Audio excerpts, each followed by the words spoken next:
ahasanzwe hakorera koperative imbere heza yo mu murenge wa Gahunga mu karere ka Burera niho hahurijwe hamwe abagore n'abakobwa bigishwa kudoda imyenda.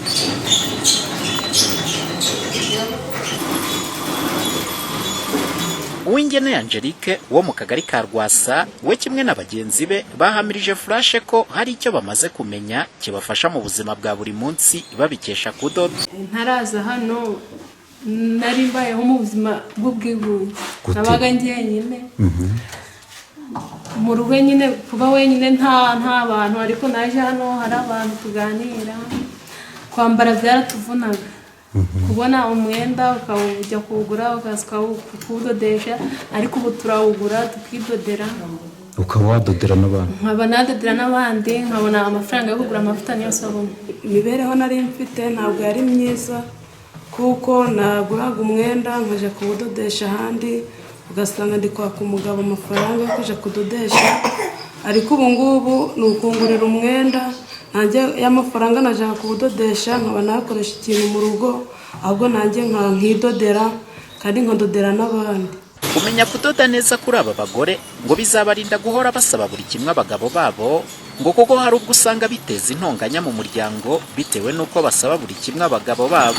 Hari igihe mbabwira nti gusaba buri gihe ntabwo ari byiza. Hari igihe umugabo mugwitiramo amafaranga yo guhaha akaba yagusubizana nawe kubera ko ntayafite, ariko iyo afite agasanga watetse bimeze neza, nawe wumva ufite ijambo mu rugo kumva bimeze neza. Njewe kubera ndi umudamu, mbese umusaruro mbonaga nzakura hano, nzagenda nanjye njye ndodera abandi, nshinge wenda nkatoriye. Koperative imbere heza yo muri uyu murenge wa Gahunga yahurijwemo abagore bakora imirimo igiye itandukanye irimo ubuhinzi ndetse n'ubworozi, niyo yafashe iya mbere guhuriza hamwe aba bagore n'abakobwa mu kwigishwa ubudozi. Mukabizi mu Ngatanazi ni presidente w'iyi koperative.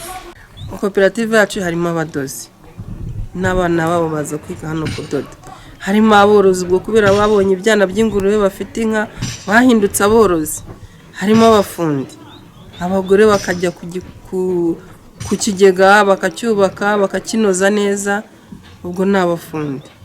Ubuhinzi nabwo urabona ko bwateye imbere, bamenye irindi terambere. Dufite na computer, harimo abazi no gukoresha ikoranabuhanga, bazi kwandika, zitari iterambere ryatugezeho. Ariko tukiri mu rugo iwacu ntabyo twari dufite, nta n'ibyo twateganyaga, nta n'ibyo twari tuzi, ariko kwishyira hamwe bituma abantu bongerana imbaraga. Muri rusange abagore n'abakobwa twasanze bari kwiga ubudozi bagera kuri 18, ngo ni mu gihe abandi barenga 20 barangije bakaba bari gukora ibiraka hirya no hino aho batuye. Umuhoza Honore, Flash TV, mu karere ka Burera mu majyaruguru y'u Rwanda.